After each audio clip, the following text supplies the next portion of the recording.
안녕하십니까, 우리 정실기입니다. 지난 영상을 보시고 후원 주신 분들께 깊이 감사드립니다. 그리고 항상 함께 해주시는 우리 회원분들, 구독자분들께도 감사드립니다.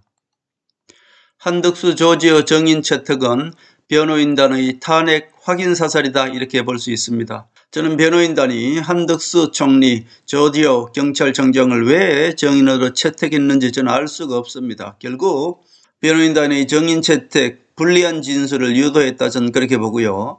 윤석열 대통령 10차 변론 기일은 윤석열 대통령 탄핵을 확인 사살하는 것이다, 저는 그렇게 보고 있습니다. 한덕수 국무총리는 국무회의 흠결이 있었다, 이것이 팩트다, 이렇게 얘기했습니다. 그리고 조지어 경찰청장은 윤석열 대통령 계엄령을 한마디로 거부해서 큰 틀에서 면직을 스스로 요청했다, 이것을 정언을 했습니다. 결국 어떻습니까? 결국 변호인단이 한덕수, 조지어 두 사람을 불러놓고 탄핵을 완벽하게 마무리 지었네요. 우리 국민들은 무슨 말인지도 모르겠습니다만은 법을 조금이라도 아는 사람들은 석동윤 변호사의 알 수 없는 윤석열 대통령 탄핵 유도 행각을 보면은 정말 기가 막힙니다. 석동윤은 정강훈 비례대표 이변을 신청한 정강훈 세력이고요. 결국 정강훈과 김부성이 손잡고 윤석열 대통령을 탄핵으로 몰아넣고 있다, 저는 그렇게 보고 있습니다. 석동윤은 정강훈당 비례대표 이변을 신청한 사람이고요. 국민의힘에 공천 신청을 했다, 탈락했습니다. 김부성과 정강훈은 한편이고요. 즉 김부성 배신 세력이라는 뜻이죠. 석동현은 40년 친구직이라고 계속 이렇게 내세우는 것도 모두가 윤석열 대통령의 변호인단 의심하지 말라는 거죠. 그런데 그 반대로 지금 윤석열 대통령을 탄핵을 유도하고 있다, 저는 그렇게 보고 있습니다. 석동현 변호사는 현재 판결은 당연히 승복할 것이다, 이렇게 이미 윤석열 대통령 탄핵이 기정사실화한 것처럼 미리 승복한다고 아주 손을 들고 나왔습니다. 그리고 대통령 메시지라고 하면서 석 당장 마음대로 윤석열 대통령 메시지인 것처럼 이것을 집회에서 선동으로 활용하고 있습니다. 정말 이 석 당장 변호사가 김무성보다 더 나쁜 사람이다, 저는 그렇게 보고 있습니다. 석동영 변호인단이 정인으로 채택한 한덕수 총리, 조지어 청장, 불리한 진술만 내뱉고 그냥 10차 변론을 끝냈습니다. 왜 이 두 사람을 불러냈을까요? 저는 석동영 변호사가 윤석열 대통령 탄핵을 확인 사살했다, 저는 그렇게 봅니다. 한덕수 총리는 국무회의 흠결이 있었다, 이것이 팩트다, 이것이야말로 윤석열 대통령 탄핵 사유가 가장 확실한 정언입니다. 계엄령 이틀 뒤에 무역의 날 행사에 대신 참석해달라고 진술했습니다. 한마디로 계엄령이 당일날 끝나는 것이 아니라 2, 3일 걸릴 것이다, 그렇게 의심하는 것이죠. 한 총리는 재판부에 불리한 진술을 내뱉었습니다. 왜 그럴까요? 저는 개인적으로 한 총리는 있는 그대로를 여기서 이야기하는 것입니다. 그리고 석동영 변호사는 있는 그대로를 이야기해달라고 한덕수 총리를 정은대에 세운 것이죠. 이건 모두가 석동영 변호사가 정인으로 채택한 건 아닙니까? 조지어 총장은 윤석열 대통령의 계엄령에 대한 협조를 거부해서 스스로 면전 요청을 했답니다. 가장 불리한 진술이죠. 결국 조지어 총장은 윤석열 대통령 계엄령을 전체적으로 거부했기 때문에 윤석열 대통령에 대한 예의가 아니라서 스스로 면전 요청을 했다는 겁니다.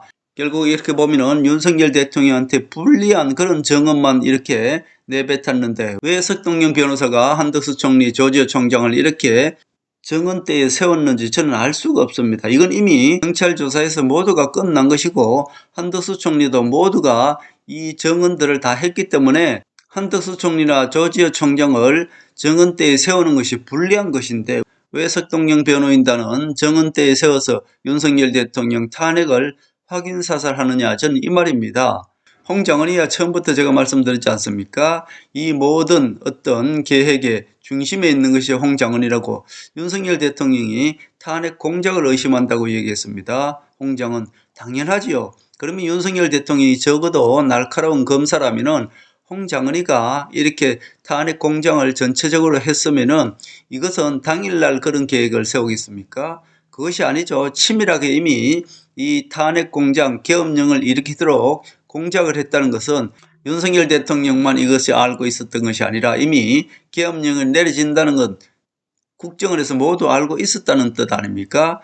저는 개인적으로 홍장은이는 박지원 졸개라고 제가 그렇게 의심한다고 말씀드렸지 않습니까? 전체적으로 보면은 윤석열 대통령이 검사라면 당연히 홍장은이 정치공작을 했다면은 미리 치밀하게 준비된 김무성과 박지원의 계엄령 함정이라는 것을 알아야 됩니다. 그런데 이것을 전혀 지금 모르고 있습니다. 이것은 윤석열 대통령께서 순수한 사람이라고 제가 해야 되는 건지 아니면은 심신미약 상태라고 해야 되는 건지 전 알 수가 없습니다. 석동영 변호사가 마음 놓고 지금 윤석열 대통령을 한마디로 가지고 놀고 있습니다. 저는 그렇게 보입니다. 그리고 석동영 변호인단은 구속 적법성을 놓고 지금 공방을 벌이고 있습니다. 자, 윤석열 대통령이 이미 구속되셨는데 지금 석방이 되도록 해야지 지금 구속이 되었는 것을 왜 구속을 했느냐. 석동영 변호인단은 지금 구속 적법성을 놓고 공방을 벌이고 있는데요. 자, 윤석열 대통령 석방이 목적이 아닌 것 같아요. 구속 기한 만료 후 기소했다. 구속 기한 만료라는 것은 석동영 변호인 측은 시간을 기준으로 했다. 그리고 검찰은 날짜를 기준으로 했다. 이거 지금 공방 벌이고 있습니다. 그리고 변호인단은 공수처는 수사권이 없답니다. 지금 이거 가지고 공방을 벌일 때가 아니잖아요. 법리 싸움을 할 필요가 없습니다. 윤석열 대통령은 그냥 보석 신청을 하시면 바로 나오십니다. 그런데 지금 검찰은 날짜를 계산을 해서 구속 기소를 했다. 변호인단은 시간을 기준으로 하면 이미 구속 기소하는 시간이 지났기 때문에 구속이 되지 않는다. 이것 지금 따지고 있거든요. 그리고 공수처는 수사권이 없다는 등등 이미 윤석열 대통령 구속되셨는데 석방을 위해서 노력하셔야 되는데 자, 구속이 잘못되었다고 구속 취소해야 된다고 처음부터 잘못된 구속이라고 그것을 지금 법적 공방을 벌이고 있는 것입니다. 이 법적 공방을 언제까지 벌여야 됩니까? 앞으로 10일간 더 법적 공방을 벌여야 된답니다. 한마디로 윤석열 대통령이 그냥 탄핵 심판이 날 때까지 윤석열 대통령을 감옥에 가다 놓겠다는 뜻 아닙니까? 윤석열 대통령이 탄핵 심판이 선고될 때까지 윤석열 대통령을 감옥에 넣어 놓겠다는 얘기잖아요. 그리고 가장 중요한 것은 같은 재판부입니다. 이미 김용영 국방부 장관이 구속 취소 신청을 해서 기각이 되었습니다. 똑같은 길을 지금 윤석열 대통령을 똑같이 같은 재판부에 하고 있단 말입니다. 이 얼마나 어리석습니까? 윤석열 변호인단의 작전 아닙니까? 정말 알 수가 없는 것이죠. 결국 윤석열 대통령도 오히려 구속 취소 신청이 받아들여져도 10일 후에 석방되시는 것이고 받아들이지 않을 가능성이 더 높죠. 결국 윤석열 대통령을 석방시키는 것이 아니라 윤석열 대통령을 계속 구치소에 모셔두겠다 이런 뜻 같아요. 보석 신청은 간단합니다. 일정 조건으로 보석금을 내든지 해서 무조건 윤석열 대통령을 석방시키는 것입니다. 이거 신청하면 무조건 석방이거든요. 간단합니다. 법리 공방할 필요도 없어요. 그런데 보석 신청을 하지 않고 윤석열 대통령을 법리 공방을 지금 벌이고 있으니 얼마나 석동영 변호인 측이 아주 잔인하지 않습니까? 윤석열 대통령한테. 근데 윤석열 대통령도 전혀 모르고 있는 것 같아요. 지금 보니까 어제 윤석열 대통령께서 계속 스스로 불리한 진술만 하고 들어가셨습니다. 어제 10차 변론을 보고 우리 국민들은 무엇을 느끼는지 잘 모르겠습니다만은 어제 10차 변론을 보고 나서 제가 느낀 것은 최상무위가 굳이 마은영을 임명하기 위해서 쏘를 버려야 될까? 자, 지금 헌법재판관 중에서 윤석열 대통령이 임명한 두 분과 한 명은 국민의힘에서 임명한 사람이 있습니다. 8인 체제에서도 어쩌면 윤석열 대통령이 탄핵이 될 수 있겠다는 생각이 들었습니다. 한마디로 저들이 마은영을 임명하기 위해서 과연 노력을 할까? 최상무위가 마은영을 임명하기 위해서 정말 무리한 그런 전략을 펼까 할 정도로 상당히 실망을 했습니다. 윤석열 대통령도 어제 스스로가 불리한 진술을 너무나 많이 했기 때문에 참 석동영 변호인단이 얼마나 잔인한지를 저는 느꼈습니다. 그리고 모든 언론들은 김무성 배신 세력, 박지원 세력, 즉 좌파 언론이라고 제가 말씀드렸습니다. 그러니 윤석열 대통령이 여기서 회석하는 길은 정말 어렵다 그런 생각이 드네요. 저는 석동영 변호인단이 어쩌면 저렇게 잔인할 수가 있을까 그런 생각을 했습니다. 이제 10차 변론이 거의 마지막입니다. 최종 변론은 그냥 나와서 자기 얘기 쭉 하고 끝내는 것이죠. 결국 이 재판부에서도 10차 변론까지 보고 모든 것을 판단하는 것입니다. 25일 날 최종 변론이 있는 것은 그냥 형식적이다. 저는 그렇게 보고요. 결국 윤석열 대통령은 10차 변론에서 가장 안 좋은 쪽으로 변론을 하고 끝냈다. 그렇게 볼 수 있습니다.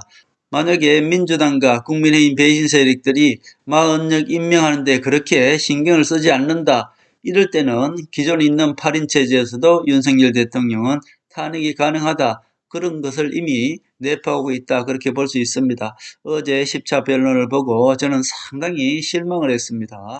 제가 10차 변론을 보고 느낀 것은 오히려 10차 변론은 이 김무성 배신 세력과 박지원, 석동영 변호인 측이 윤석열 대통령 탄핵을 확인사살했다. 저는 그런 느낌이 들었습니다. 정말로 걱정스럽지 않을 수 없습니다.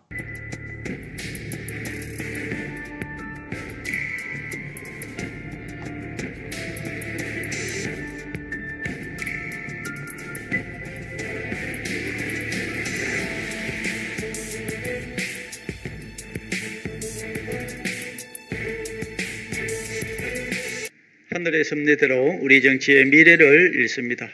구독과 좋아요는 큰 힘이 됩니다. 감사합니다.